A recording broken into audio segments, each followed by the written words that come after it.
खड़ा और हमारे बच्चों को आप अपना आशीर्वाद और मार्गदर्शन दें। एक बार जोरदार ताली बजाकर सर का स्वागत करेंगे, अभिनंदन करेंगे।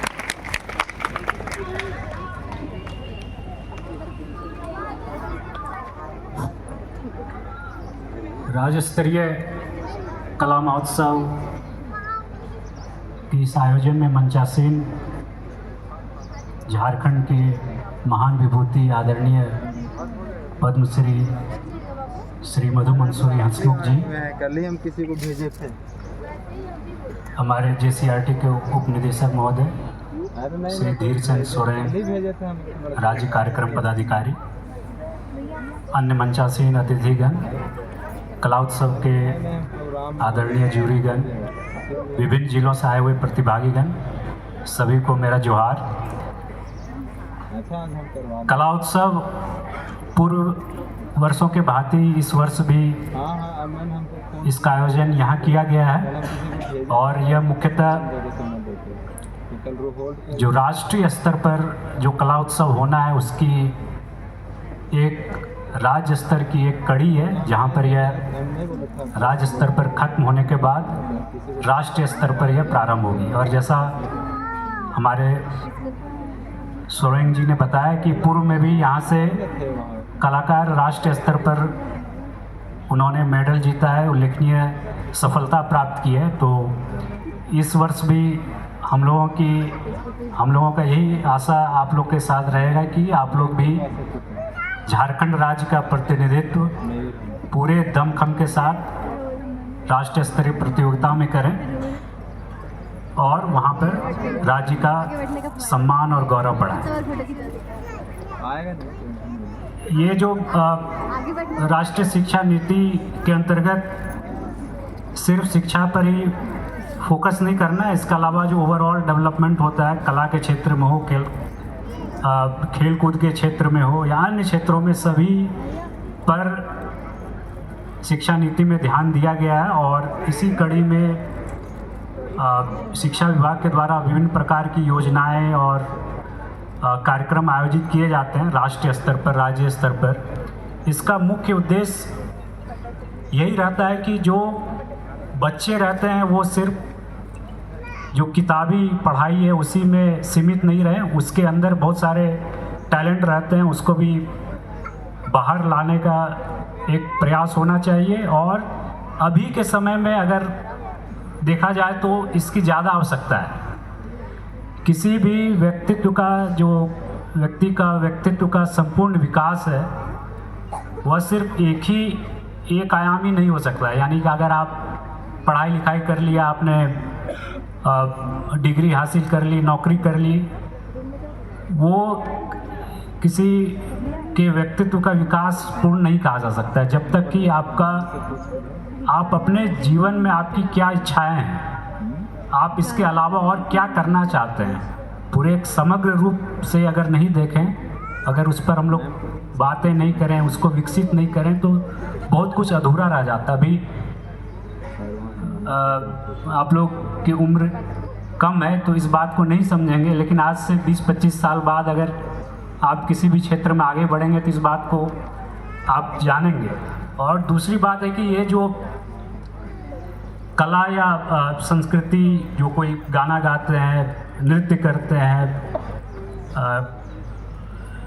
नाटक में भाग लेते हैं, कहानी लिखते हैं, कहानी वाचन करते हैं, पोएम लिखते हैं, पोएट्री करते हैं, तो ये हमेशा इसको कंटिन्यू रखना है। ऐसा इसलिए मैं बताता हूँ कि ऐसा इसलिए कहता हूँ कि एक पदाधिकारी होने के नाते हम लोग बहुत सारे इंटरव्यू लेते हैं, ठीक है, बायोडाटा हमारे पास आता है, एजुकेशनल क्वालिफिकेशन तो है ही, सबके पास है, हमने जिसको बुलाया सबके पास एजुकेशनल क्वालिफिकेशन है। हम लोग देखते हैं इसके अलावा आप क्या करते हैं, आप नृत्य करते हैं, आप कहानी लिखते हैं, आप गाते हैं, ये ज़्यादा इंटरेस्टिंग है। ऐसा इसलिए कि मैं अपने जो IAS की का जो इंटरव्यू होता है उसमें बताना चाहूँगा। जब इंटरव्यू हॉल में गए तो हम लोग के 2-3-4 पेज का एक बायोडाटा सीट रहता है चेयरमैन के सामने।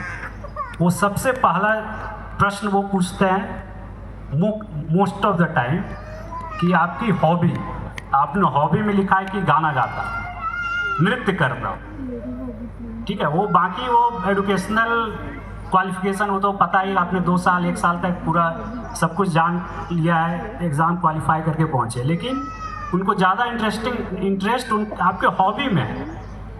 हॉबी जो है वो एक पैशन है, आपके अंदर का पैशन, आप क्या उसको कंटिन्यू कर रहे हैं कि नहीं कर रहे हैं। तो समझिए आधा समय मेरा अपने हॉबी पर ही चर्चा और करने में गया। और आप जिस चीज़ को अपना हॉबी बनाते हैं, शौक़ बनाते हैं, जिसमें आप करते हैं, उसमें आप बहुत कंफर्टेबल रहते हैं। अगर आप सभी साइंस के प्रश्न पूछा जाए, उस पर आपसे अगर इंटरव्यू लिया जाता, आप उतने कंफर्टेबल नहीं रहेंगे। लेकिन अगर आप कुछ गाते हैं, नृत्य करते हैं, अगर मैं आपसे पूछूं तो आप उतना ही उससे आप मतलब पढ़ाई और जो अपने किताबी ज्ञान, इससे ज़्यादा आप कॉन्फिडेंट आप रहेंगे, ठीक है ना। तो इसको आप लोग हमेशा कंटिन्यू रखें। ये आने वाले समय में जो आप भविष्य में कहीं आप नौकरी करेंगे, आगे बढ़ेंगे, तो आपको ये बहुत काम देगा। एक अलग से आपके व्यक्तित्व का ये निखारेगा।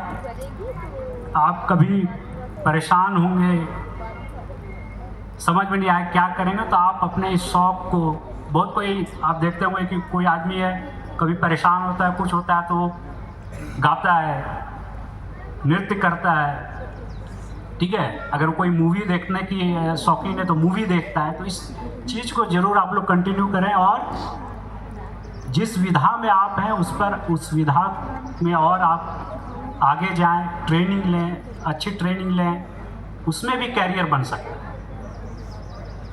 अभी लोग ज़्यादा जो एक्स्ट्रा करिकुलर एक्टिविटीज़ हैं इसमें ज़्यादा फोकस करते हैं। बच्चे बड़े बड़े स्कूलों में भेजते हैं पेरेंट्स, तो सबसे पहले ये जानते हैं चलो पढ़ाई लिखाई तो ठीक है, इसी क्या एक्स्ट्रा करिकुलर एक्टिविटीज़ क्या है, क्या उसको डांस सिखाया जाता है, गाना सिखाया जाता है कि नहीं। तो ये बहुत ज़रूरी है व्यक्तित्व के विकास के लिए। और हमारे जिला स्तरीय प्रतियोगिता से जीत कर आप लोग यहाँ पर आए हैं। यहाँ पर राज्य स्तरीय प्रतियोगिता में जो यहाँ पर आना ही आप लोगों के लिए काफ़ी बड़ी बात है। यहाँ पर जिस भी प्रतियोगिता में आप लोग भाग लेंगे पूरे दमखम के साथ और पूरे आनंद के साथ, कोई भी काम करना है जॉयफुल मूड में करना है, ऐसा नहीं कि एकदम परेशान है। जॉयफुल आप अपने जो भी काम करते हैं, नाच रहे हैं, नृत्य है, गाना है, पूरे जॉयफुल अंदाज में आप लोग इस काम को करें, मज़ा लेते हुए काम को करें। तो इसमें आपको सफलता मिले या नहीं मिले, लेकिन आपको संतुष्टि जरूर मिले, ठीक है। तो यहाँ जितने भी हमारे आयोजन समिति के पदाधिकारीगण हैं उनको बहुत बहुत मैं धन्यवाद देता हूँ कि एक अच्छे कार्यक्रम का, प्रतियोगिता का आयोजन यहाँ होगा और यहाँ से बच्चे जो भी जीत कर आगे नेशनल्स की ओर जाएंगे, उसके लिए पूरे राज्य के जनता की ओर से बहुत बहुत शुभकामनाएं रहेंगी। और हमारे अभिभावक श्री पद्मश्री मधु मंसूरी जी हैं, उनका सानिध्य हम लोगों को मिलता रहेगा। इनके गीतों में झारखंड की आत्मा बसती है। आप किसी बाहरी व्यक्ति को बोल रहे झारखंड का क्या वर्णन है, तो बोल रहे कि मधु जी के गीतों का आप जान लें, पढ़ लें, तो उसमें आपके झारखंड के प्राकृतिक सुंदरता ही नहीं, उसके अलावा उसकी जो सोच है और जो आत्मा है वो उनके गीतों में बसती है। सारा कुछ उनके गीतों में पता चल जाएगा। तो एक हमारे महान विभूति मधु जी हैं और इनसे प्रेरणा हमारे बाल कलाकारों को भी मिली। यह हम लोगों का एक प्रयास रहेगा और जो भी प्रतियोगिता में आप लोग भाग लेंगे पूरे मन से, पूरे दमखम के साथ भाग लें, जॉयफुल मूड में रहें। और आप सभी को मेरी तरफ से बहुत बहुत शुभकामनाएं। धन्यवाद।